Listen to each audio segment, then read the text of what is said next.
Hello everyone. UP के assistant professor का form तो सबने फिल किया ही होगा, तो उसके एग्जाम नोटिफिकेशन आ चुका है। उसी के बारे में आज हम डिटेल बात कर रहे हैं।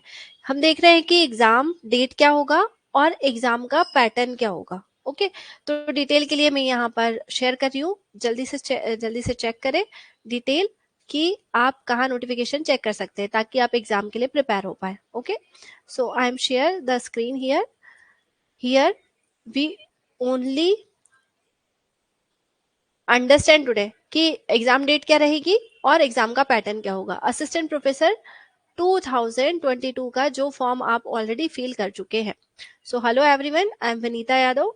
मैं बात कर रही हूँ उपलब्धि से, जहां हम हैं उपलब्धि प्लेटफॉर्म पे, जहां हम स्टूडेंट को गाइड करते हैं और प्रिपेयर करते हैं for the competitive exams and उनको हेल्प करते हैं उनके वैल्यूएबल अचीवमेंट्स के लिए। इसके अलावा हम लोग फ्री करियर गाइडेंस भी देते हैं for the bachelor and master students. We have recently launched so many courses like assistant professor, and CSI and NET for the life sciences, and even also launched a food safety officer for the MP state.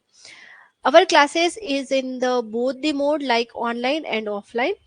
Here I mentioned the phone number and email ID also. Here I mentioned the address, and you can check our detail and course detail uh, on the Uplabdhi app. So you can download the Uplabdhi app from the Play Store. Okay. तो हम समझते हैं कि exam date क्या है assistant professor के लिए UP ने जो रिलीज किया है अभी, उसी को हम देख रहे हैं डिटेल में। ओके, तो फटाफट हम आ जाते हैं होम पेज पर। तो सबसे पहले हम समझे कि कहाँ जाना है और कैसे चेक करेंगे। तो सबसे पहले आप टाइप करेंगे UP higher education services commission assistant professor recruitment, जो कि एडवर्टाइजमेंट नंबर 50/2022 के नाम से आएगा।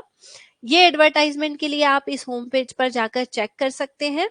क्या क्या चेक कर सकते हो आप यहाँ? एडवर्टाइजमेंट चेक कर सकते हो, क्या क्वालिफिकेशन रिक्वायर्ड था इस एग्जाम के लिए वो भी आप यहाँ चेक कर सकते हैं कि आप इस एग्जाम के लिए एलिजिबल है या नहीं। ठीक है, तो इन जनरल इस एग्जाम के लिए आपके पास मास्टर डिग्री होना जरूरी है। इसके साथ आपके पास नेट और सेट भी क्वालिफाई होना जरूरी है। अगर आपके पास नेट सेट नहीं है तो रिलेवेंट सब्जेक्ट में आपके पास अगर पीएचडी है तो भी आप एलिजिबल थे इस फॉर्म को फिल करने के लिए। अब हम बात कर ले, फॉर्म तो आप भर ही चुके हो है ना। तो एडवर्टाइजमेंट में सारा डिटेल दिया है कि कैसा पैटर्न होगा एग्जाम का और क्या उसका तरीका होगा सिलेक्शन का, है ना। फाइनल सिलेक्शन का क्या तरीका होगा। यहाँ पर आपको सिलेबस मेंशन है, अगर आप इस पे क्लिक करेंगे तो आपको सिलेबस मिल जाएगा। सिलेबस में दो चीजें मेंशन है। एक्चुअली आपका जो पेपर का पैटर्न है वो दो चीजों पर बेस्ड है। एक आपका जनरल नॉलेज का पेपर होगा जो कि ओब्वियसली यूपी स्टेट का जनरल नॉलेज कवर करेगा। इसके अलावा कुछ करंट अफेयर्स और कुछ बेसिक सब्जेक्ट्स भी होंगे। इसके अलावा इतने सब्जेक्ट के लिए ये एग्जाम हो रहा है। अगर आपको सिलेबस निकालना है तो आप वेबसाइट से जाकर यहाँ से सिलेबस निकाल सकते हैं। ओके, सिलेबस के साथ आप डिटेल चेक कर सकते हैं।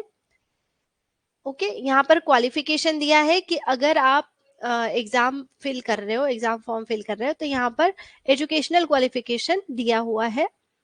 इसको भी आप जाके डिटेल चेक कर सकते हैं। ओके, इसी के साथ अगर हम समझे कि अभी एग्जाम का पैटर्न क्या है और क्या चीजें आएंगी एग्जाम में, ठीक है, तो इसके लिए हम लोग चेक कर ले एक नोटिफिकेशन जो कि एमपीपीएससी ने बहुत शुरुआत में निकाल दिया था। जब फॉर्म भरे थे ना हम लोगों ने, तभी आ गया था कि एग्जाम का पैटर्न क्या होगा। तो एग्जाम होगा आपका एमसीक्यू बेस्ड, जिसमें दो पेपर होंगे। एक होगा आपका सामान्य ज्ञान का मतलब जनरल नॉलेज, और दूसरा आप जिस भी सब्जेक्ट से हैं उसके लिए वैकल्पिक विषय मतलब ऑब्जेक्टिव, आपका आपने जो भी सब्जेक्ट सिलेक्ट किया उसका पेपर होगा। ठीक है, इस एग्जाम के बाद आपका साक्षात्कार मतलब इंटरव्यू होगा।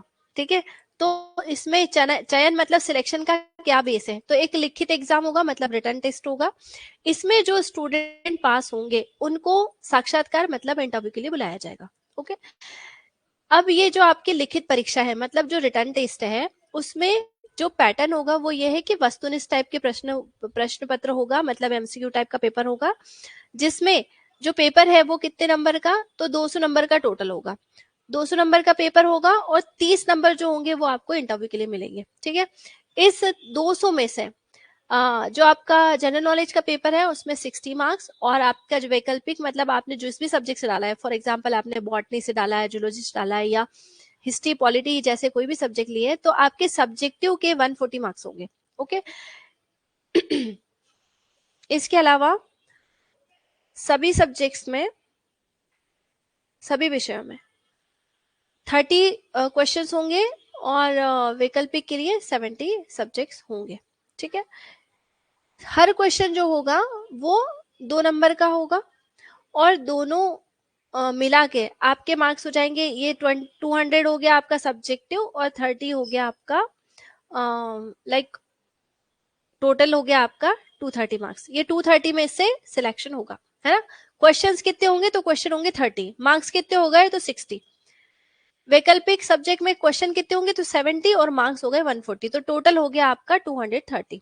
इस हिसाब से आपका जो भी मार्किंग होगा आपका रिटर्न एग्जाम में, उसके हिसाब से मेरिट लिस्ट बनेगी, और मेरिट लिस्ट के हिसाब से कैंडिडेट को इंटरव्यू के लिए कॉलिंग होगा, ठीक है। इस एग्जाम में कोई भी नेगेटिव मार्किंग नहीं है, ठीक है। एक और चीज कि यहाँ पर जो लिखित एग्जाम हो रहा है, आपका रिटर्न एग्जाम हो रहा है, वो उसका सेंटर ना प्रयागराज ही आएगा, ठीक है। अगर आप सिलेक्ट होते हो या मेरिट लिस्ट में आते हो, तो आपको एसएमएस, ईमेल या फिर वेबसाइट के थ्रू सूचित किया जाएगा, मतलब आपको बता दिया जाएगा, ठीक है। अगर आपको सिलेबस देखना है तो आप सिलेबस पॉइंट पर क्लिक करके डाउनलोड कर सकते हैं, जिस भी सब्जेक्ट का आपको सिलेबस चेक करना है, ठीक है।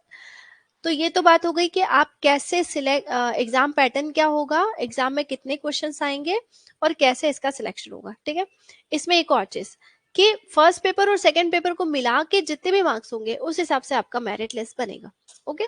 तो अब आ जाए हम नोटिफिकेशन पे कि अभी रिसेंटली उत्तर प्रदेश शिक्षा सेवा चयन आयोग मतलब यूपी पब्लिक सर्विस कमीशन ने रिसेंटली नोटिफिकेशन निकाला है कि इसका एग्जाम क्या होगा, ठीक है। तो आयोग ने पब्लिक सर्विस कमीशन ने बताया कि प्रयागराज में आपका जो एडवर्टाइजमेंट नंबर 51 है, जो कि असिस्टेंट प्रोफेसर के लिए होना है, उसका एग्जाम डेट है 16 एंड 17 ऑफ अप्रैल 2025। ये एग्जाम आगरा, मेरठ, लखनऊ, प्रयागराज, गोरखपुर, वाराणसी के विभिन्न संस्थानों में प्रस्तावित है। शुरू में उन्होंने लिखा था कि सिर्फ प्रयागराज में होगा, अभी उन्होंने नोटिफिकेशन में दे दिया कि कहाँ कहाँ होगा, तो मतलब ये सारे सेंटर हो सकते हैं, आगरा, मेरठ, लखनऊ, प्रयागराज, गोरखपुर और वाराणसी इसके विभिन्न शैक्षणिक संस्थानों में प्रस्तावित केंद्र है, और इसमें मतलब ये सब सेंटर हो सकते हैं, इनमें से आपको कोई और सेंटर मिल जाए। एग्जाम जो होगा 2 शिफ्टों में होगा, तो शिफ्ट 1 चलेगा आपका 9:30 से 11:30 तक, और शिफ्ट 2 होगा आपका 2:30 से 4:30 तक, ठीक है। और ये आपका एग्जाम डिटेल है।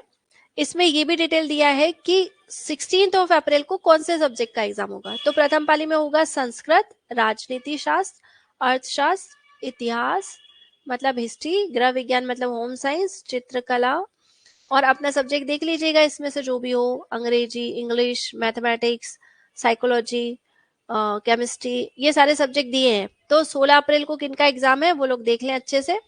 17 ऑफ अप्रैल को प्रथम पाली में होगा प्राचीन इतिहास, शिक्षा शास्त्र, भौतिक विज्ञान, वाणिज्य, वनस्पति शास्त्र मतलब बॉटनी, एशियन कल्चर।